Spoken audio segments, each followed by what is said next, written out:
इंदुरीकराला पाठिंबा दिल्यानंतर काही जाणकार लोकांनी मला फोन केला, तुमचा आणि त्यांचा काय संबंध आहे? मी म्हणलं, एखाद्या पक्षामध्ये जर एखाद्या नेत्यानं भ्रष्टाचार केला तर गल्लीपासून दिल्लीपर्यंत कोणताच कार्यकर्ता त्याच्या विरोधात बोलत नाही. अरे ते भ्रष्टाचारी असून जर एवढे एकनिष्ठ आहेत, आपण तर ज्ञानोबराय तुकोबरायचे लेकर आहे, आपण किती एकनिष्ठ राहिलं पाहिजेत महाराज. तो कसा जरी असला तरी कीर्तनातून ज्ञानोबराय तुकोबराय सांगितलंय ना त्यानं, का तुम्हाला दारू पिण्याचं ज्ञान दिलं. म्हणून प्रत्येक माणसाने संकट कोणावर जरी आलं तरी ते संकट माझं आहे म्हणून प्रत्येकाने त्याच्या पाठीमागे उभं राहा.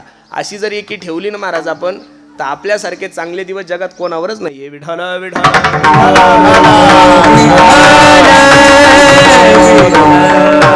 प्रथमं नार्जिते विद्या द्वितीयं नार्जिते धनम्. हा 50च्या नंतर थांबून जायचं माणसाने. कीर्तनकार असो, गायक असो, वादक असो, तुम्ही नाही थांबले तरी प्रकृती तुम्हाला थांबवणारच आहे. बरोबर आहे का नाही? 50च्या नंतर माणसाने शांत बसून घ्यायचं. रामकृष्ण हरी रामकृष्ण हरी रामकृष्ण. काही पळायचंच नाही, कारण तुम्ही एवढे पळालेले. भरत अजून 5 वर्ष वाजू शकतो. हो सांगतो ना तुम्हाला, किती वाजवणार आहे महाराज अजून.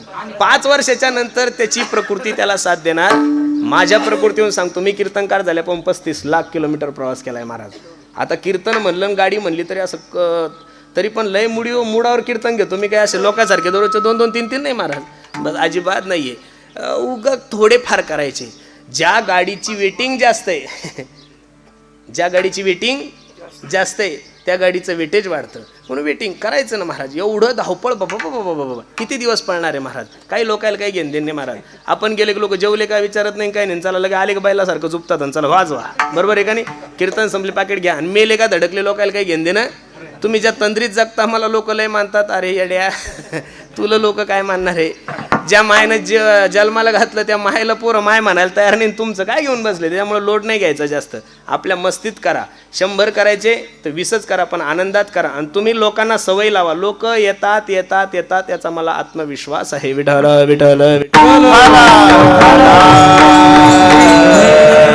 3 अवस्थेमध्ये जर तुमच्या कोणी या 3 गोष्टी नाही घडल्या तर चतुर्थम किम करिष्यसि, नंतर काहीच होत नाही. मग महाराज योग अवघडे, ज्ञान अवघडे. काही लोक म्हणतील आम्ही कर्मकांडही कठीण आहे.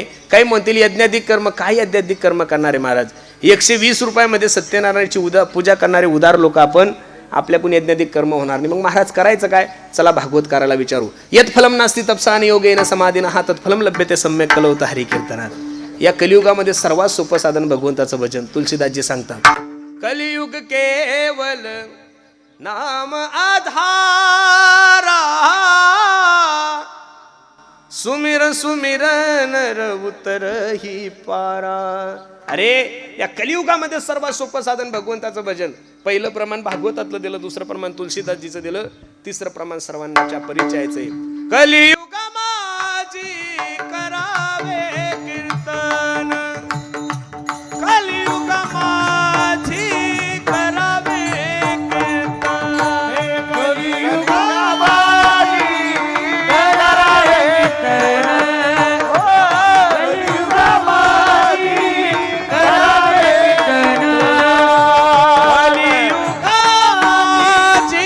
करावे कीर्तन,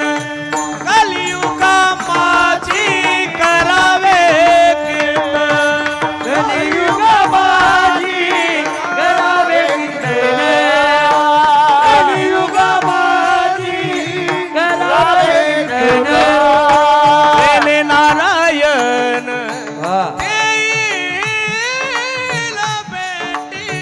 देने नारायण देईल भेटी, कलियुग माझी करावे कीर्तन, कलियुग माझी